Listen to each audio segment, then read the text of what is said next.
அன்பார்ந்த நேர்களே, யார் இவர் நிகழ்ச்சிக்கு உங்களை வரவேற்பதில் மிக்க மகிழ்ச்சி அடைகிறேன்.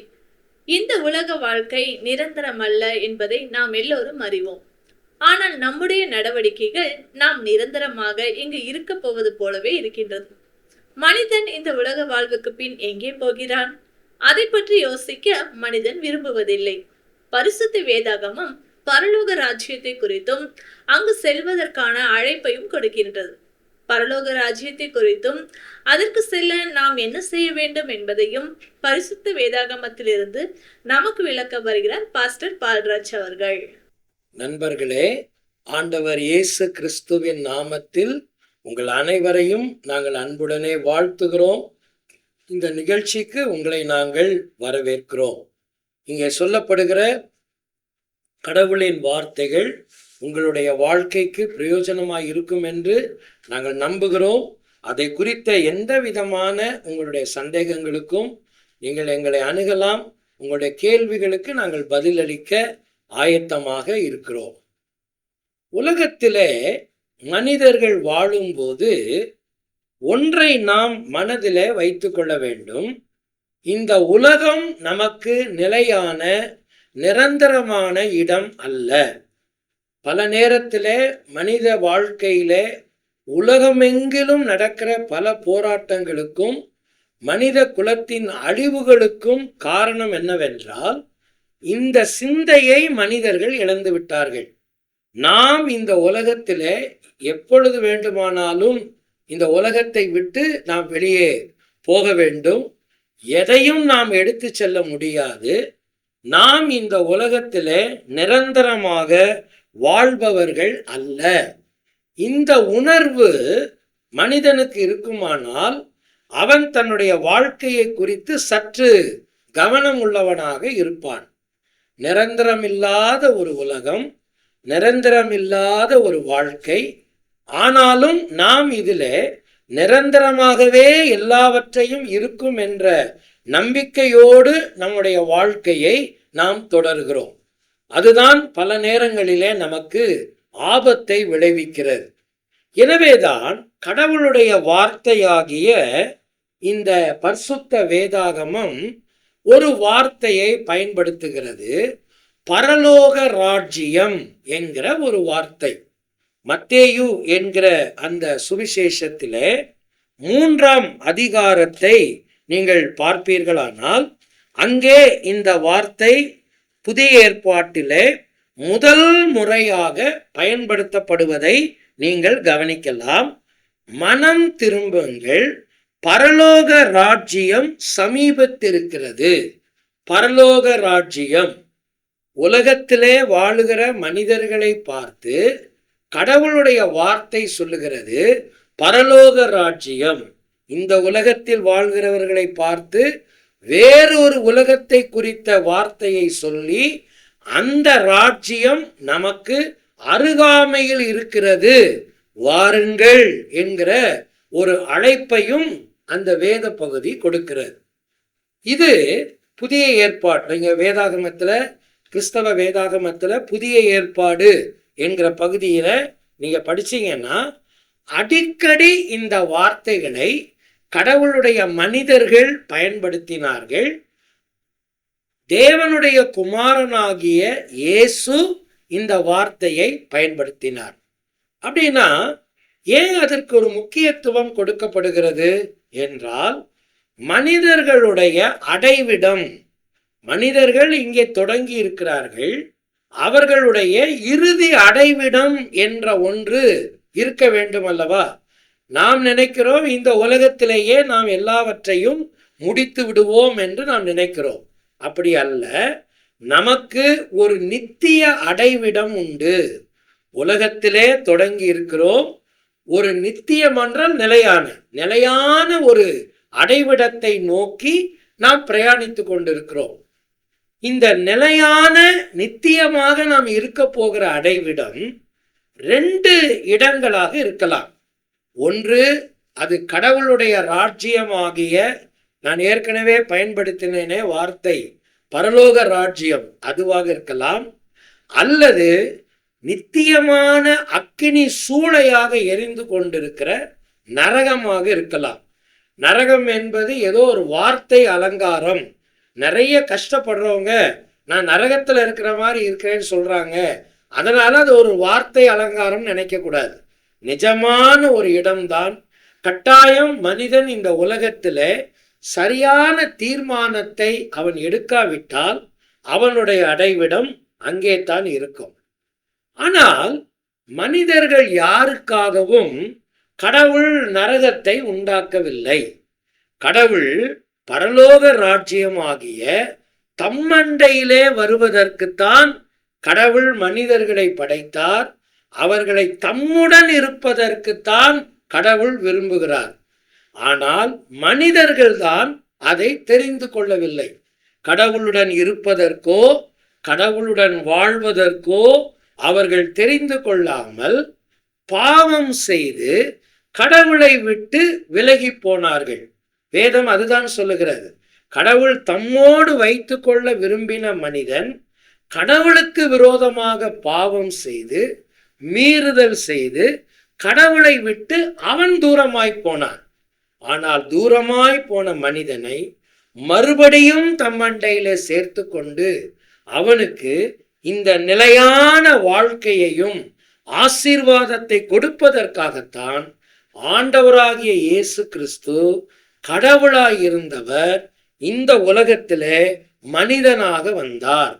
நம்மை போல அவரும் மனிதனாக வாழ்ந்தார். ஆனால் பாவம் அற்ற மனிதராக, பரிசுத்தமான ஒரு மனிதராக உலகத்திலே வாழ்ந்து மனிதனுடைய பாவங்களுக்காக ஒரு பிராயச்சித்தம் ஒன்றை செய்தார். என்ன பிராயச்சித்தம்? தன்னையே அவர் பிராயச்சித்தமாக சிலுவை என்கிற மரத்திலே அவர் ஒப்பு கொடுத்து இரத்தம் சிந்தி மரித்து 3ஆம் நாள் உயிரோடு எழுந்தார். எதற்காக இதையெல்லாம் ஆண்டவர் செய்தார் என்றால், மனிதர்கள் மறுபடியும் கடவுளோடு இணைந்து கடவுளுடைய ராஜ்யமாகிய பரலோக ராஜ்யத்திலே அவரோடு அவர்கள் இணைந்திருக்க வேண்டும், அவரோடு வாழ வேண்டும் என்பதற்காகத்தான் கடவுள் இதை செய்தார். புதிய ஏற்பாடு என்கிற இந்த வேத பகுதியிலே கடவுளுடைய ராஜ்யம் என்கிற வார்த்தைக்கு 2 அர்த்தங்கள் இருக்கிறது. ஒன்று, கடவுளுடைய ஆளுகை. சில நேரங்களில் பரலோக ராஜ்யம் என்கிற வார்த்தை சொல்லப்படும் போது அது கடவுளுடைய ஆட்சி என்கிற அர்த்தத்தை நமக்கு கொடுக்கும். இப்ப நான் உங்களுக்கு படிச்ச பகுதி அதுதான். மத்தேயு 3ஆம் அதிகாரத்துல படிச்ச இல்லையா? மனம் திரும்புங்கள், பரலோக ராஜ்யம் சமீபித்திருக்கிறது என்றால் அர்த்தம் என்ன? மனம் திரும்புங்கள், கடவுளுடைய ஆட்சி அருகாமையில் வந்திருக்கிறது. ஏனென்றால் பரலோகத்திலே கடவுள் இருக்கிறார், அவருடைய ஆட்சி தான் அங்கே நடக்கிறது. அவர் நம்மிடத்தில் வந்திருக்கிறார், நம்மை ஆளுகை செய்வதற்காக. எனவே கடவுளுடைய ஆட்சிக்குள் வருகிற மனிதன்தான் உண்மையான அந்த பரலோக ராஜ்யம் என்கிற இடத்திற்கு அவன் போவான். இப்ப நான் சொல்றதை நீங்க புரிஞ்சுக்குவீங்களா? பரலோக ராஜ்யம் என்கிற கடவுளுடைய ஆட்சிக்குள் வருகிறவன் தான் நிஜமாக ஒரு நாள் பரலோக ராஜ்யம் என்கிற ஒரு இடத்துக்கு போக முடியும், இல்லையா? அப்ப அதை வராம இருக்கிறவங்க, அந்த கடவுளுடைய ஆட்சிக்குள் வராம இருக்கிறவங்க யாரும் என்ன அவங்க தான தர்மங்களை பண்ணினாலும், என்ன தங்களை அவர்கள் சன்மார்க்கராக காட்டிக்கொண்டாலும், என்ன மத சடங்குகளை அனுசரித்தாலும் நிச்சயமாக அவர்கள் இந்த நித்தியமான அடைவிடமாகிய பரலோக ராஜ்யத்தை அடைய முடியாது. என்ன செய்யலாம்? இயேசுநாதர் ரொம்ப அழகா சொன்னாரு. நீங்க என்ன செய்யணும் அதுக்கு அப்படின்ற சொன்னார். இயேசுநாதர் ரொம்ப அழகா சொன்னாரு. மத்தேயு எழுதின அந்த சுவிசேஷம், அந்த மத்தேயு என்கிற புஸ்தகத்துல 11வது அதிகாரத்துல நான் உங்களுக்கு ஒரு வசனத்தை இப்போ உங்களுக்காக நான் வாசிக்கிறேன். 12வது வசனத்துல, யோவான் ஸ்நானன் காலம் முதல் இதுவரைக்கும் பரலோக ராஜ்யம் பலவந்தம் பண்ணப்படுகிறது, பலவந்தம் பண்ணுகிறவர்கள் அதை பிடித்து கொள்ளுகிறார்கள். நீங்க நல்லா கவனிங்க. பரலோக ராஜ்யம் பலவந்தம் பண்ணப்படுகிறது. இந்த பலவந்தம் அப்படிங்கிற வார்த்தைக்கு அர்த்தம் என்ன தெரியுங்களா? ஒரு தமிழ் வேதாகம மொழிபெயர்ப்பு இப்படி சொல்லுது, பரலோக ராஜ்யம் தாக்கப்படுகிறது. தாக்கப்படுகிறதுனா அதை நோக்கி நிறைய பேர் தங்களுடைய கவனத்தை கொடுக்கிறார்கள், நிறைய பேர் அதன் பக்கமாய் வருகிறார்கள் என்பது அர்த்தம். ஆனால் நீங்க அடுத்த வரியை கவனிக்கணும். பலவந்தம் பண்ணுகிறவர்கள் அதை பிடித்துக் கொள்ளுகிறார்கள். பலவந்தம் பண்ணப்படுகிறது பரலோக ராஜ்யம். ஆனால் பலவந்தம் பண்ணப்படுகிறதுனால எல்லாரும் உள்ள போயிட மாட்டாங்க. யார் போவாங்க? பலவந்தம் பண்ணுகிறவர்கள். அப்படின்னா நான் தான் உங்களுக்கு சொன்னாலே புரிஞ்சுக்கிறதுக்காக, அதை தாக்குகிறவர்கள் அதற்குள் போவார்கள். தாக்குதல்னா நீங்க தப்பா புரிஞ்சிடக்கூடாது. அதை விடாம பிடிச்சுக்கிட்டு அதை பிடிவாதமா தங்களுக்கு சொந்தமாக்கி கொள்ளுகிறவர்கள் என்றுதான் அதோடைய அர்த்தம், இல்லையா? அப்போ கடவுள் யாரையும் பலவந்தம் பண்றதே இல்லை. கடவுள் யாரையும் பலவந்தம் பண்றது இல்லை. கடவுள் யாரையும் கையை பிடிச்சி இழுக்கிறது இல்லை. கடவுள் யாரையும் கட்டாயமா இழுத்துட்டு வர்றதில்லை. ஏனென்றால் கடவுள் மனிதனை படைக்கும் போதே அவனை தெரிந்து கொள்ளும் திறன் உடையவனாக, ஒரு சுதந்திர மனிதனாகத்தான் படைத்தார். கடவுள் மனிதனுக்கு ஒரு சுயாதீனத்தை கொடுத்திருக்கிறார், ஒரு சுதந்திரத்தை கொடுத்திருக்கிறாரு. என்ன சுதந்திரம்? எது சரி எது தவறு என்பதை அவன் புரிந்து கொண்டு அதில் எதை வேண்டுமானாலும் அவன் தெரிவு செய்து கொள்ளலாம். அவன் எதை தெரிவு செய்கிறானோ அதற்கேற்ற பலனை அவன் அடைவான். இப்ப நீங்க யோசித்து பாருங்க, பரலோக ராஜ்யம் கடவுளுடைய ஆட்சி. ஒரு நாள் கடவுள் வாழ்கிற இடமாகிய அந்த இடத்துக்கு நாம் போகணும்னா நாம் பலவந்தம் பண்ணணும். அப்படின்னா அர்த்தம் என்னது? நான் அதை தெரிந்து கொண்டு அதை விடாப்பிடியாக உறுதியோடு எனக்கு சொந்தமாக்கி கொள்ள வேண்டும். அப்பதான் நான் ஒரு நாளைக்கு அங்க போக முடியும். எப்படி முடியும்? இதுக்கு என்ன செய்யலாம்? இதுக்கு தான் ஆண்டவர் ஒரு வழி செய்து வைத்தார். சரி, பரலோக ராஜ்யத்தை பலவந்தம் பண்றதுக்கு நீங்க இதெல்லாம் செய்யுங்க அப்படின்னு சொல்லி கிறிஸ்தவம் ஒருபோதும் நிறைய சடங்குகளையோ வழிமுறைகளையோ அங்கு வைக்கவில்லை.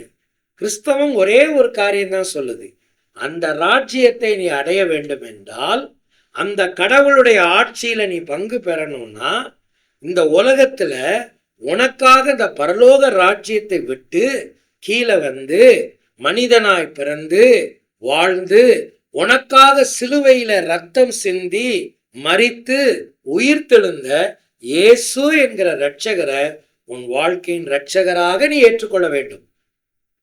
அவரை உன் வாழ்க்கையின் தெய்வமாக நீ அங்கீகரிப்பாயானால் அதுதான் நீ பலவந்தம் பண்ணுகிறாய் என்பதற்கு அர்த்தம்.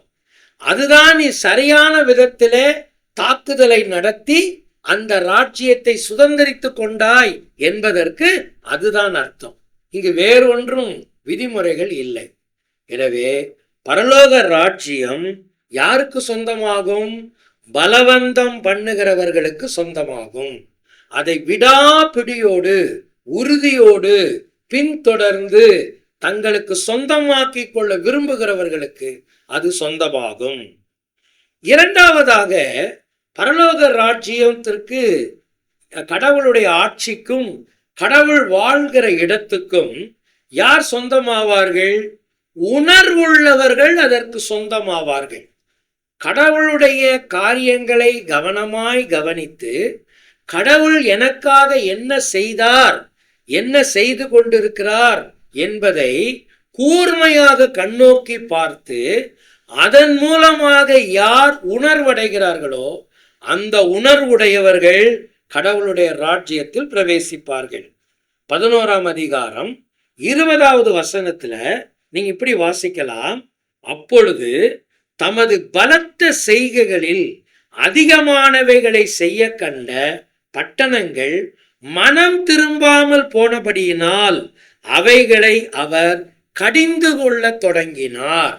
இயேசு இந்த உலகத்துல வாழ்ந்த காலங்களிலே அதிகமான போதனைகள் செய்து அதிகமான அற்புதங்களை நிகழ்த்தி கடவுளுடைய வழியை போதிக்க ஆண்டவர் போன பெரிய பல பட்டணங்கள் எல்லாம் கீழே அந்த பட்டணங்களுடைய பேரெல்லாம் ஆண்டவர் சொல்லிட்டு, ஆண்டவர் அவங்கள பார்த்து என்ன சொல்றார் தெரியுங்களா? அந்த பட்டணத்தின் பேரெல்லாம் சொல்லிட்டு உனக்கு ஐயோ அப்படிதான் சொல்றாரு. அந்த ஒவ்வொரு பட்டணத்து பேரையும் சொல்லிட்டு கீழே சொல்றாரு உனக்கு ஐயோ. ஏன்? என்னுடைய எல்லா விதமான செயல்பாடுகளையும் வார்த்தைகளையும் என்னுடைய அழைப்பையும் நீ கேட்ட பிறகும் கூட நீ உன்னுடைய வாழ்க்கையில உணர்வடையவில்லை. அப்படியே பழைய வாழ்க்கையில தான் ஓடிட்டு இருக்கிற. இதுதான் அடுத்த பிரச்சனை.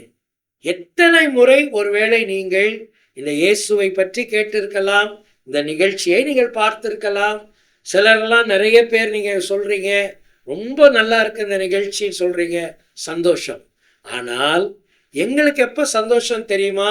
உங்கள் மனதில் கடவுளுக்கான உணர்வை நீங்கள் பெற்று அந்த உணர்வின் அடிப்படையில இயேசுவினிடத்தில் நீங்கள் வருவீர்களானால் அதுதான் மனம் திரும்புதல். ஆண்டவர் அதான் சொன்னார், என்னுடைய வார்த்தைகளையும் என்னுடைய செய்கைகளையும் என்னுடைய போதனைகளையும் நான் உனக்கு என்ன செய்தேன் என்பதை கவனித்து என்னிடத்தில் நீ வருவாயானால் அதற்கு நீ உணர்வுள்ளவனாய் இருப்பாயானால் உனக்கு பரலோகம் சொந்தம். எத்தனை முறை நம்ம கேட்டிருக்கிறோம், உங்களுக்கு உணர்வு வந்திருக்கா? சரியான உணர்வு உங்களுக்கு வந்திருக்கா? பிடிச்சிருக்குது, நல்லா இருக்குது, எனக்கு ரொம்ப இஷ்டம், நான் ரெகுலராக கேட்பேன். இதனாலலாம் ரொம்ப பிரயோஜனமே இல்லை. எப்போ பிரயோஜனம் தெரியுங்களா? அது உங்கள் வாழ்க்கைக்குள்ளே வரும்போது, உங்கள் வாழ்க்கையில் ஒரு நல்ல மாற்றத்தையும் தாக்கத்தையும் அது ஏற்படுத்தும் போது, நீங்கள் பரலோக ராஜ்யத்துக்கு சொந்தக்காரர்களா மாறும்போது தான் அதுக்கான காரியம் நடக்கும். மூன்றாவதாக இயேசுநாதர் சொன்னாரு, என்னுடைய அழைப்புக்கு கீழ்ப்படுகிறவர்கள் பரலோக ராஜ்யத்தை அடைவார்கள். 11ஆம் அதிகாரத்துல மத்தேயுல 28வது வசனத்துல சொன்னாரு, வருத்தப்பட்டு பாரம் சுமக்கிறவர்களே நீங்கள் எல்லாரும் என்னிடத்தில் வாருங்கள், நான் உங்களுக்கு இளைப்பாறுதல் தருவேன். இப்ப நான் என்ன செய்யணும்? வாழ்க்கையில பயங்கரமான பாவத்தினாலே, பாவத்தின் பாரத்தினாலே நான் இளைத்து போயிருக்கிற நான் என்னுடைய பார சுமையாகிய பாவ சுமையை கொண்டு வந்து இயேசுவின் பாதத்திலே நான் வைத்து விட்டு அவருக்கு என் வாழ்க்கையை நான் அர்ப்பணிப்பேன் என்றால் ஆண்டவருடைய இளைப்பாறுதல் ஆசீர்வாதம் இந்த உலகத்திலேயும் எனக்கு கிடைக்கும், மரணத்துக்கு பின்னால பரலோக ராஜ்யத்தையும் நான் அடைய முடியும். இல்லையா நண்பர்களே? உங்க வாழ்க்கையை கொஞ்சம் யோசிப்பீங்களா? கொஞ்சம் நிதானிப்பீங்களா? எப்பயும் போல கேட்டுட்டு அமைதியா போயிடாதீங்க. உங்க வாழ்க்கையில பரலோக ராஜ்யம் மிக முக்கியம். நம்ம பார்த்தோம், பலவந்தம் பண்ணுகிறவர்கள் அதை பிடித்துக் கொள்வார்கள், உணர்வுள்ள மக்கள் அதை பிரவேசிப்பார்கள். கடவுளின் அழைப்புக்கு செவிசாய்க்கிற மக்கள், கீழ்ப்படுகிற மக்கள் கடவுளுடைய ராஜ்யத்துல பிரவேசிப்பாங்க. அந்த ஆசீர்வாதம் உங்களுக்கு வேண்டுமா? இப்ப நம்ம ஜெபம் பண்ற நேரத்துல உங்க வாழ்க்கையை கடவுளுக்கு ஒப்பு கொடுங்க. ஆண்டவராகி இயேசுவே, இவ்வளோ நாள் என்னுடைய வாழ்க்கையை நான் வீணடிச்சிருக்கிறேன், எத்தனையோ முறை கேட்டிருக்கிறேன், எனக்கு இது ரொம்ப பிடிக்குது, ஆனா என் வாழ்க்கையை இன்னும் அதுக்கு நான் கொடுக்காம இருக்கிறேன். இன்னைக்கு நான் என் வாழ்க்கையை அதற்கு அர்ப்பணிக்கிறேன், என்னை ஏற்றுக்கொள்ளும், என் பாவங்களை மன்னியும், என்னை உம்முடைய பிள்ளையாய் மாற்றும் என்று கேளுங்கள். கட்டாயம் ஆண்டவர் உங்களுக்கு உதவி செய்வார். நீங்கள் இயேசுவின் அன்பையும் பாவ மன்னிப்பையும் நித்திய ஜீவனையும் பெற்றுக்கொள்ள வேண்டுமானால் அவரே உங்கள் பாவத்திற்காக தேவன் அருளிய பலி என உணர்ந்து விசுவாசத்துடன் அவரை உங்கள் வாழ்க்கையில் ஏற்றுக்கொள்ளுங்கள். இது உங்கள் இருதயத்தின் வாஞ்சியை வெளிப்படுத்துமானால் இந்த விசுவாச ஜெபத்தை இப்பொழுதே ஜெபியுங்கள். அப்பொழுது அவர் உங்கள் வாழ்க்கையில் வருவார். இது ஒரு ஜெபத்தின் மாதிரி. முதலில் நான் சொல்கிறேன், ஆண்டவராகிய இயேசுவே, நீர் எனக்கு தேவை. என் பாவத்திற்காக நீ சிலுவையில் மரித்ததுக்கு நன்றி. என் வாழ்க்கையின் கதவை நான் திறந்து உம்மை என் இரட்சகராகவும் ஆண்டவராகவும் ஏற்றுக்கொள்கிறேன். என் வாழ்க்கையை நீர் ஆட்கொண்டு நான் எப்படிப்பட்டவனாக இருக்க நீர் விரும்புகிறீரோ அப்படியாக என்னை மாற்றும். ஆமேன். இந்த ஜெபம் உங்கள் உள்ளத்தின் விருப்பத்தை வெளிப்படுத்துமானால் இப்பொழுதே நீங்கள் இருக்கும் இடத்தில் இந்த ஜெபத்தை ஜெபியுங்கள். நான் இந்த ஜெபத்தை ஒவ்வொரு வாக்கியமாக சொல்லும்போது நீங்களும் அமைதியாக சொல்லுங்கள். ஆண்டவராகிய இயேசுவே, நீர் எனக்கு தேவை. என் பாவத்திற்காக நீ சிலுவையில் மரித்ததுக்கு நன்றி. என் வாழ்க்கையின் கதவை நான் திறந்து உம்மை என் இரட்சகராகவும் ஆண்டவராகவும் ஏற்றுக்கொள்கிறேன். என் வாழ்க்கையை நீர் ஆட்கொண்டு நான் எப்படிப்பட்டவனாக இருக்க நீர் விரும்புகிறீரோ அப்படியாக என்னை மாற்றும். ஆமென். இப்பொழுது நீங்கள் இந்த விசுவாச ஜெபத்தை ஜெபித்துள்ளீர்கள். இயேசு கிறிஸ்துவை உங்கள் வாழ்க்கையில் வரும்படி அழைத்திருக்கிறீர்கள். அவரை வேண்டிக் கொள்ளும்போது அவர் வருவதாக வாக்களித்துள்ளதால் அவர் வாக்களித்தபடியே வந்துள்ளார் என்பதை நிச்சயமாய் அறிந்து கொள்ளுங்கள். மேலும் உங்கள் பாவங்கள் மன்னிக்கப்பட்டது என்றும் நீங்கள் தேவனுடைய பிள்ளையாகி நித்திய ஜீவனை பெற்றுக்கொண்டீர்கள் எனவும் உறுதி கொள்ளுங்கள். இயேசு வாக்களித்த பரிபூரண வாழ்வை நீங்கள் அனுபவிக்க விரும்பினால் தினமும் வேதம் வாசித்து ஜெபிப்பதன் மூலம் அவரோடு தொடர்பு கொள்ளுங்கள். அப்பொழுது உங்கள் வாழ்க்கைக்காக அவர் வைத்துள்ள அற்புதமான திட்டத்தை அறிந்து கொள்ள முடியும். இயேசுவை நேசித்து அவரை பின்பற்றுகிறவரிடம் தொடர்பு கொள்ளுங்கள். இறுதியாக அவருடைய அற்புதமான வாக்குத்தத்தங்களை எப்பொழுதும் நினைவு கூறுங்கள். நான் உன்னை விட்டு விலகுவதுமில்லை, கைவிடுவதுமில்லை. இதோ உலகத்தின் முடிவு பரியந்தம் சகல நாட்களிலும் நான் உங்களுடனே கூட இருக்கிறேன். நம்ம பிரார்த்தனை செய்யலாமா? அன்பின் தகப்பனே, இந்த நல்ல நிகழ்வுக்காக நாங்கள் உம்மை துதிக்கிறோம். இந்த நாளிலும் நாங்கள் கற்றுக்கொண்ட உம்முடைய நல்ல வார்த்தைகளுக்காக நன்றி. உம்முடைய சத்தத்தை நாங்கள் கேட்டிருக்கிறோம். யாரெல்லாம் உம்மை நோக்கி கூப்பிடுகிறார்களோ, ஜெபிக்கிறார்களோ, அவர்களுக்கு உதவி செய்யும். உம்முடைய பிள்ளைகளாய் மாற்றும். இயேசு கிறிஸ்துவின் ஜீவனுள்ள நாமத்தில் வேண்டிக் கொள்ளுகிறோம் நல்ல பிதாவே. ஆமென்.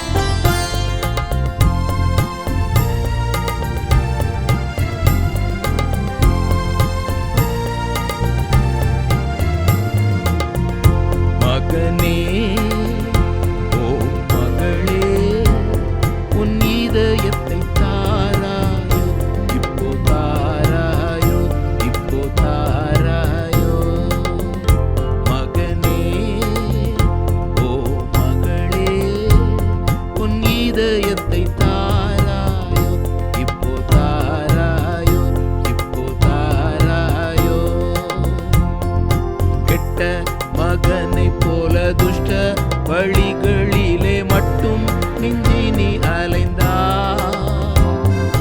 கெட்ட மகனை போல துஷ்ட வழிகளிலே மட்டும் மிஞ்சி நீ அலைந்தா. உன்னை கட்டி பிடித்து முத்தமிட்டு அரவணைப்பேன் திட்டம் இது, நீ ஓடிவா. உன்னை கட்டி பிடித்து முத்தமிட்டு அரவணைப்பேன் திட்டம் இது, நீ ஓடிவா.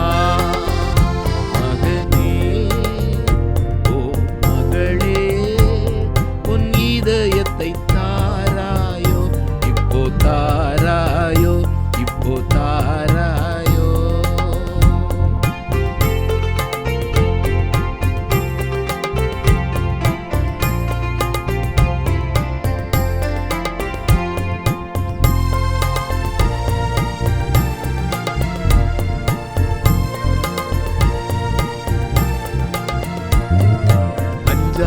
மனதுடனே பஞ்சம பாதகங்கள் மிஞ்சவுமே நீ புரிந்தா.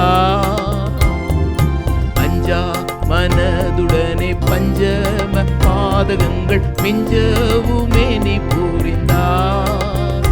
என் நெஞ்சம் உருகுதப்பா, எந்தன் காயங்களிலே தஞ்சம் தருவேன் வாராயோ. என் நெஞ்சம் உருகுதப்பா, எந்தன் காயங்களிலே தஞ்சம் தருவேன் வாராயோ. மகனே, ஓ மகளே,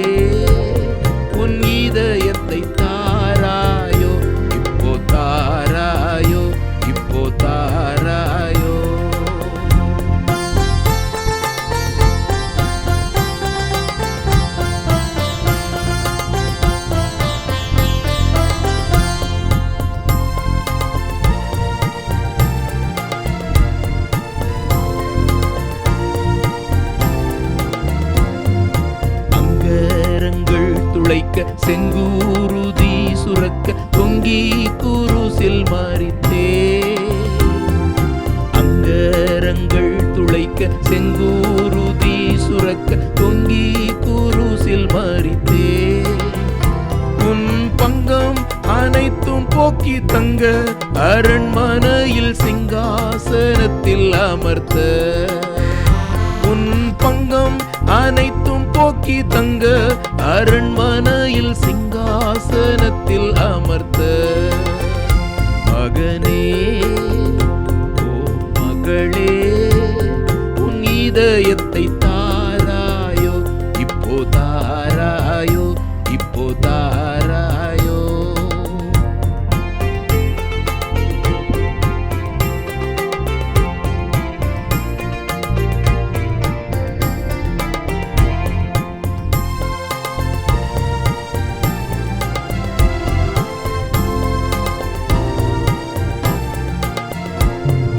நித்திய ராஜ்யத்தில் நித்திய ஜீவனோடு நித்திய காலம் வாழலாம். நித்திய ராஜ்யத்தில் நித்திய ஜீவனோடு நித்திய காலம் வாழலாம். பரிசுத்த உலகமதிலத்தன் மணவரையில் நித்தம் சுகித்திடலாம். பரிசுத்த உலகமதிலத்தன் மணவரையில் நித்தம் சுகித்திடலாம். மகனே ஓ மகளே உன் இதயத்தை தாராயோ, இப்போ தாராயோ, இப்போ தாராயோ.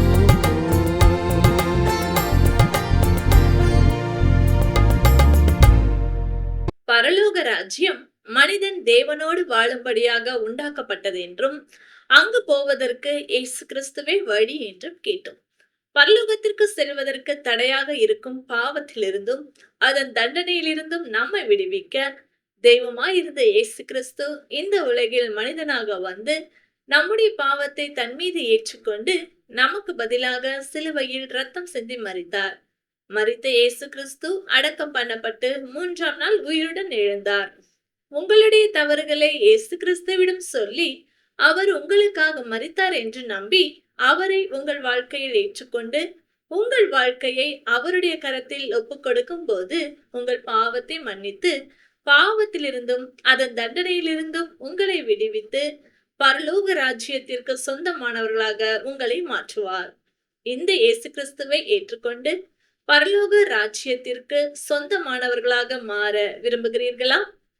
உங்களுக்கு ஆலோசனை கூறவும் உங்களுக்காக ஜெபிக்கவும் ஆவலாய் இருக்கிறோம்.